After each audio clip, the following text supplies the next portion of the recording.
trying to get as many videos as I can. I'm struggling because I'm busy, but I wanted to go over, kind of lead off where I left off last time and kind of discuss more about Maverick and who he is.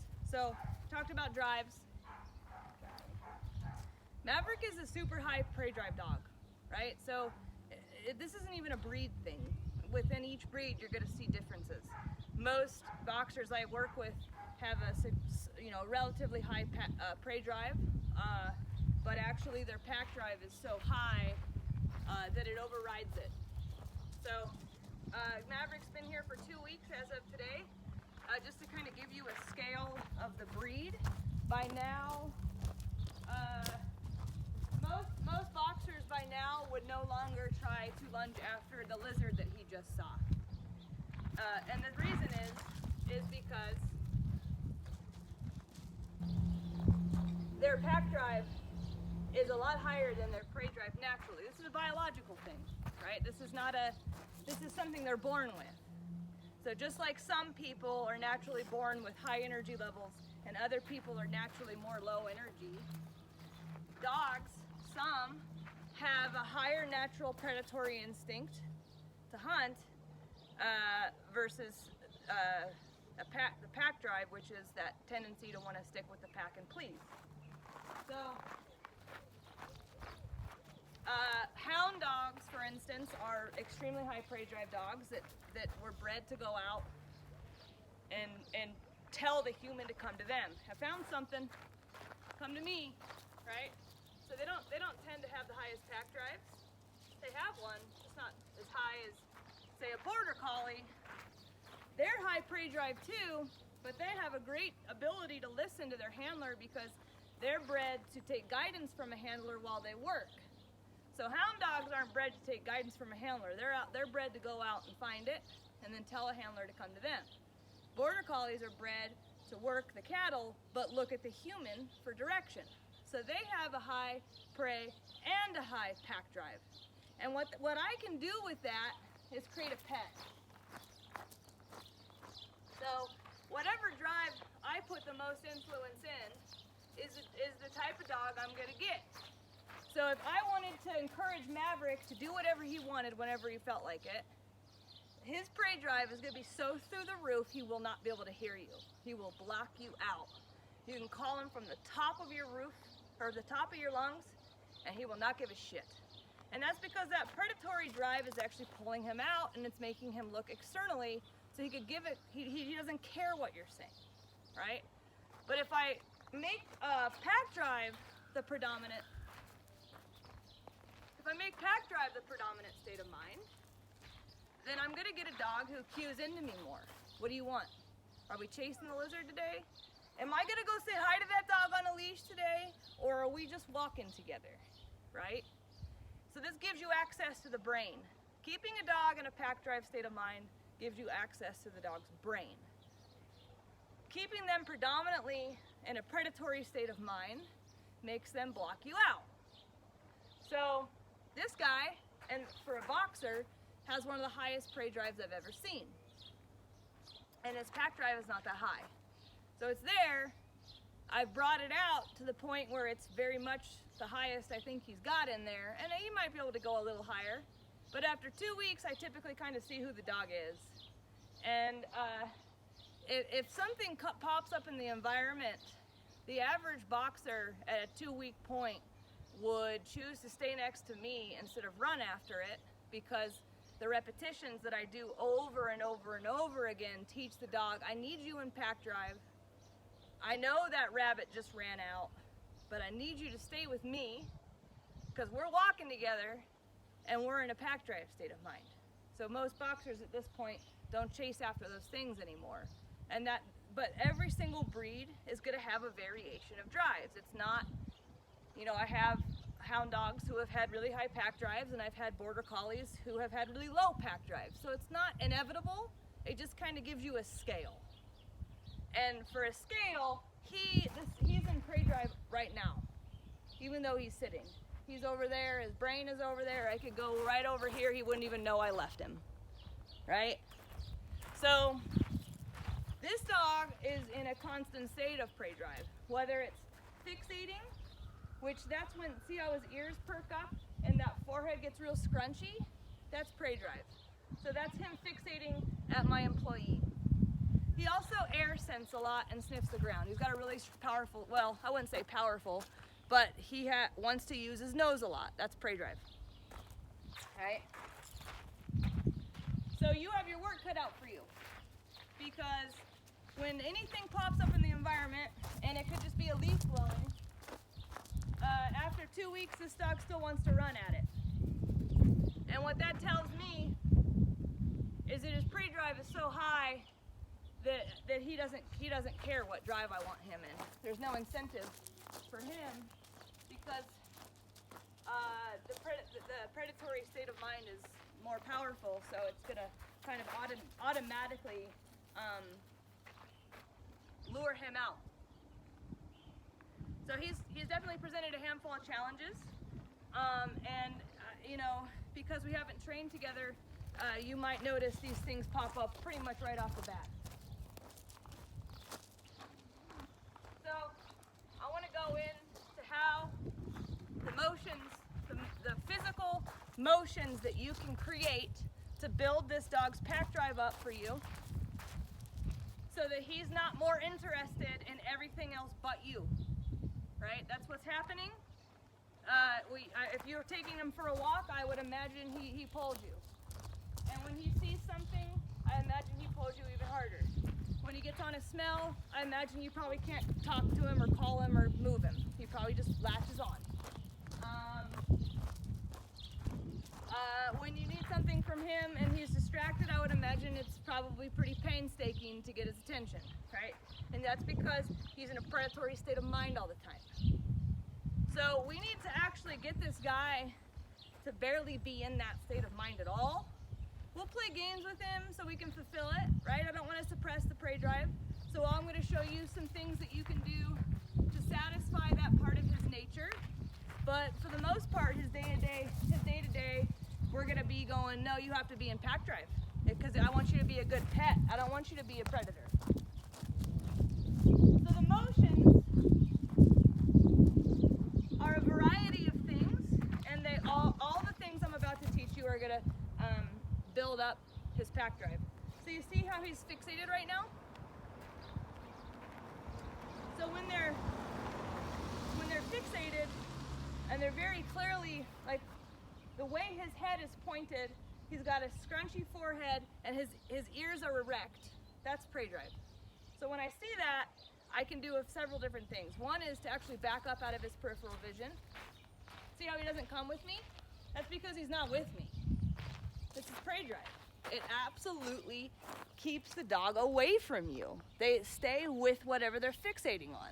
So if you allow this on a day-to-day without any information or direction, he's going to choose this over you every day of the week, right? So I'll get behind him, this is one way, and I'll recall him. Maverick, come. Sit. Good. Now when I recall him, which is Maverick, come, that builds pack drive. Because he's got to get off whatever it is he's fixated on, and he's got to come all the way back to me. And I try to go all the way to the end of my 15-foot leash, so he has to actually walk back to me 15 feet. That builds even higher pack drive, right? So you say you see a dog, and he's like, oh my God, there's a dog. You're actually going to want to back up, come, and call him to you. Here.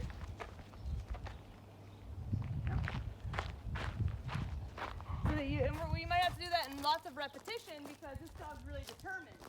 I can spend 15 or 20 minutes doing the same thing over and over again before he'll actually give it up. And that's actually the whole point, is give it up, man. Come. I want to be able to see, he can look at something like my employee right there, and when I turn, he turns with me. He does not do that, which tells me that his prey drive is more powerful than his pack drive, because when I turn him, he doesn't see me turn him. He just goes and does his own thing. Now, if I turn him and he follows me, then I know he's in pack drive. is he's following me. And that's exactly what that drive does. It creates a follower, it creates an attentive dog. So if I start turning him around,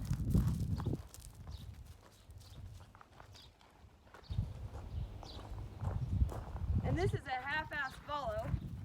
It's not bad, but he's trying to sniff instead.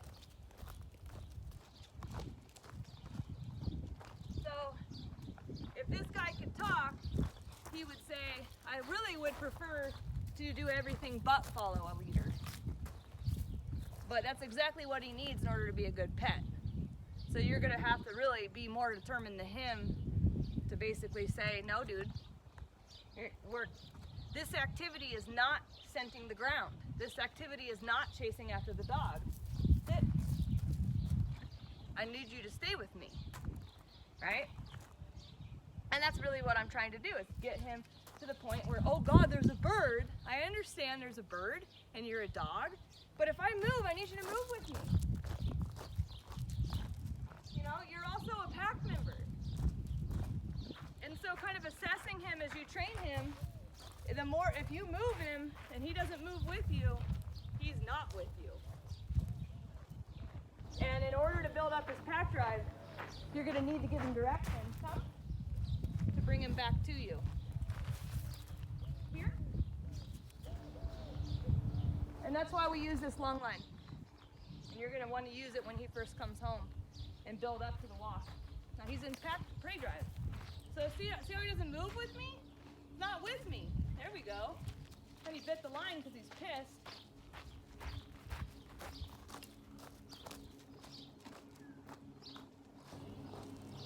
So, step one, or one option to build pack drive, is when you see him get fixated, to back up and recall him.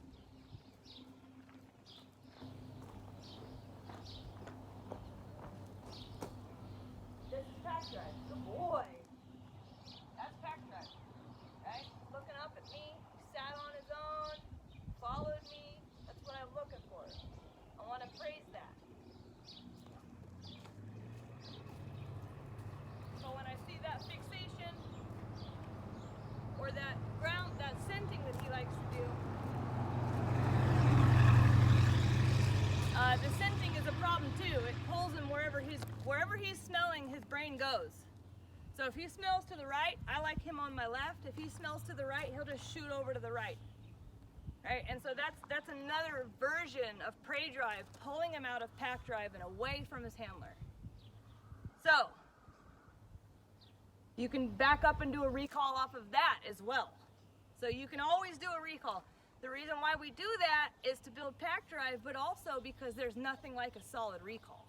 If you can say Maverick come off of anything, you're gonna have an enormous advantage. Prey drive, scenting. Maverick come, good. Good boy. And see, when he comes back to me, his forehead's soft, he's looking at me. So, pack drive. So that's one option, is when you see that he gets distracted, no, we're not doing stick. When you see that he gets distracted, you can always back up to the end of your line, out of his peripheral vision, and recall him. And this is perhaps, I think, the most important part. It's more important than any other shit I'm gonna show you in this video. So the more you can practice this, and I don't care if you're backing up a whole football field over and over and over and over again to accomplish this and get him out of that drive, because it'll resonate more with him and you'll have a stronger recall and you'll have a stronger pack drive the more persistent you are about it. So, you know, I have a hill that goes this way. I've gone all the way up it just trying to get him to quit fixating on my pack that's in my yard over here. You know, and it'll take me 20 minutes. I don't care, because I know that the repetition and the consistency is more important to get him in that pack drive than it is to give up and go, oh, whatever, you can just drag me into the garage. I don't feel like going through the motions today. Let's go. So he's air scenting. Come. So another thing that you can do is a let's go. Let's go. And that's just a casual turn, so you didn't come with me. Let's go. And that turn just means follow me.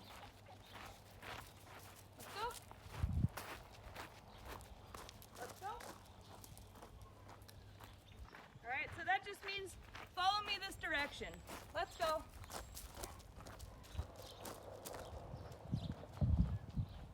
Let's go. Now the difference between a let's go and a recall is that a let's go is like a follow me this way, but when I do a recall, I go come, here, sit. Recall is 100% commitment. I need you to come here and commit to me. Let's go is casual. Let's go. Let's go is not as important or valuable as the recall. The recall is the most valuable thing you can teach your dog. So do more of that, but you can add this let's go to the picture. So he goes into prey drive. Oh, what's that over there? See that? Let's go. You turn him and get him out of it. Follow me.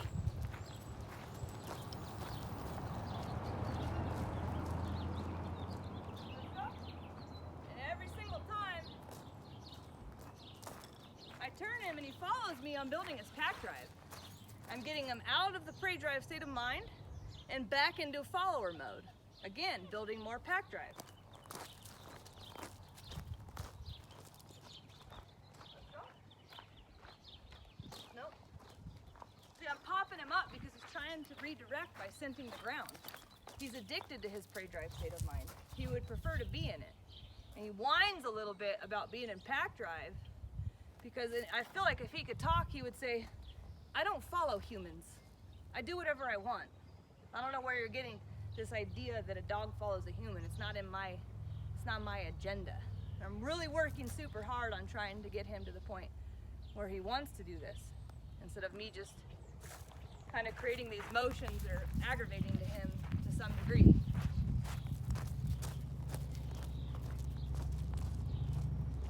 Prey drive. Go. Go.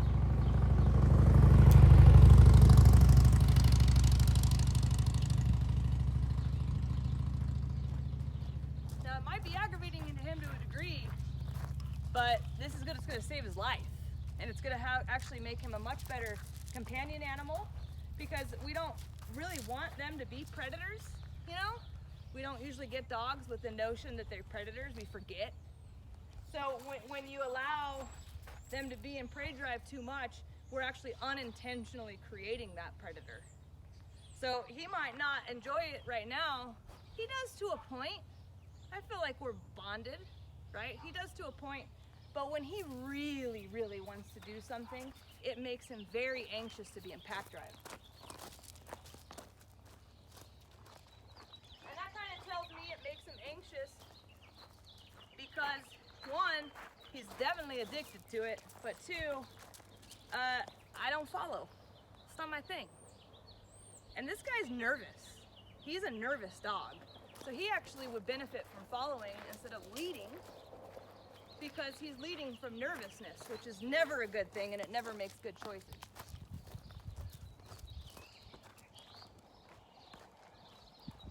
So tough love, right? That's what I call it, tough love. I know you don't want to get off that. I understand you don't want to get off that. I understand you're kind of addicted to it or you're interested in it. But I also know that you're the better pet when you're in pack drive.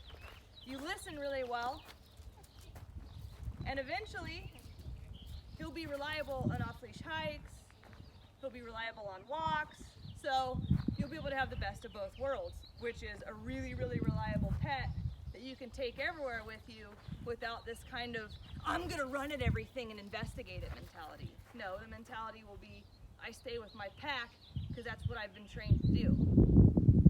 You know, and if I do want to go and explore, I'll come called immediately because I have such a high pack drive now that I have the ability to get out of prey drive very quickly and respond to my pack. All right, so that's why we're doing this tough love. So when I do my let's go, I can do a right turn. Let's go. See how he doesn't come right away? Because he's fixating on something. Or I can do a left turn. Let's go.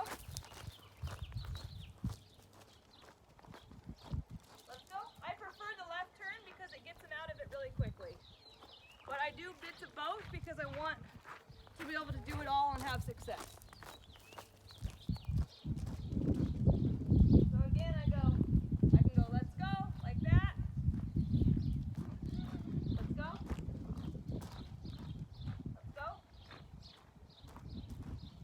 or I can do the left turn. Now an activity that I practice with him regularly is exactly what I just did in the driveway, which is a figure 8. Right turn, left turn, right turn, left turn in a figure 8. And it's because the more I do it, the less, and I'll just do it. I don't wait for him to go into prey drive. I'll just do it to do it because it prevents him from going into prey drive. So some of this training is about how to address it when he goes into it. The other part of it is how to prevent it from happening at all so that we build it very high. Let's go. So one activity you can do, let's go, when you're at home to get him better with you on a leash, get him following you, build that pack drive up. Let's go. I only pop the leash when he's being really defiant, just so you know. I don't do it very often. I only do it when he's trying to take the e-collar off or he's trying to really, really get out of a command. Let's go. Let's go. So you don't have to turn just because they've gone into prey drive.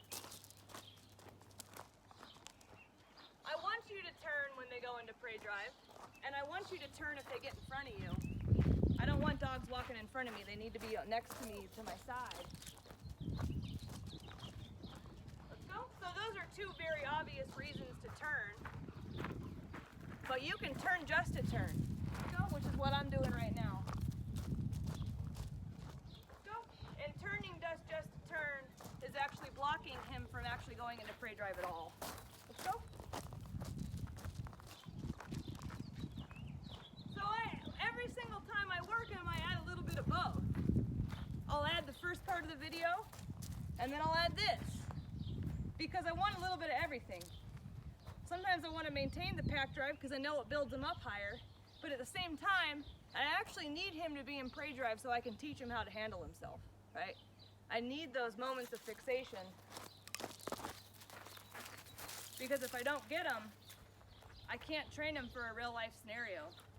You know, how to come when called, how to listen, stop. Let's go. How to listen when the intensity rises.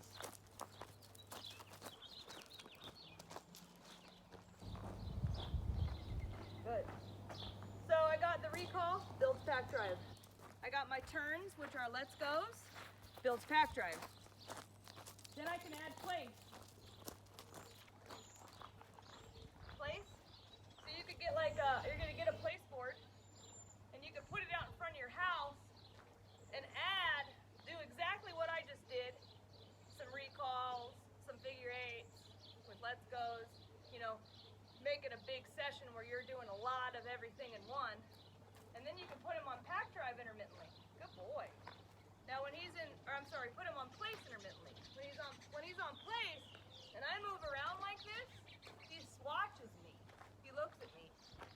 So this allows me to build pack drive because I'm getting attentiveness. Where are you going? Am I going to get off this thing? I'm waiting for my next command, right? So that builds pack drive as well. Place is stay. I'm trying to build in the calmness factor, which is why he's laying down. Love to see it. It's beautiful, right? So it's a calm stay. It's a state of mind. And I want it to be, look at your handler, pack drive. Right? So all these little things are how you can build pack drive. How to get him to listen when he's in prey drive. How to get him to stay. How to get him to have impulse control. How to see the handler when things get intense. There's so much benefit to this long line work. It's much more beneficial than any walk at this stage of his life. The walk comes when they don't run at things anymore. Let's go. Come. Here. Here is my heel command. So here means stay right here and walk next to me. Here. Alright, so if I can walk like this. Now let's say a dog pops up and he's walking this well, and he kind of glances over because they're naturally going to look, and then gets right in line with me and maintains this beautiful heel with the loose leash. He's ready for a walk. But if I start walking and he goes, "What's that?" and won't follow me, turn with me, listen to me, or anything, then he's not walkable yet. We need to continue to desensitize him to help him understand that when you're with me or any handler, you need to stay with me and quit running towards things, because you're going to get hit by a car or attacked by another dog. It's really, the impulsiveness is endless. He was extremely impulsive when he came here. He still is. He's just a lot better now. So, come on, dude. So this is some of the stuff that you're gonna be doing when you get home. This is basic long line work. There were a couple distractions that I was able to work him through, but I'm going to continue to add to this, where I am actually using these same things, recall, let's go, and place, to influence his brain in lots of different scenarios to be in pack drive. Right? I'm just trying to build that pack drive up so that it really wants to be with his pack and doesn't want to run off and go do his own thing and leave you in the dust. So I will continue to make more videos to show you how you can use this in different contexts to help you.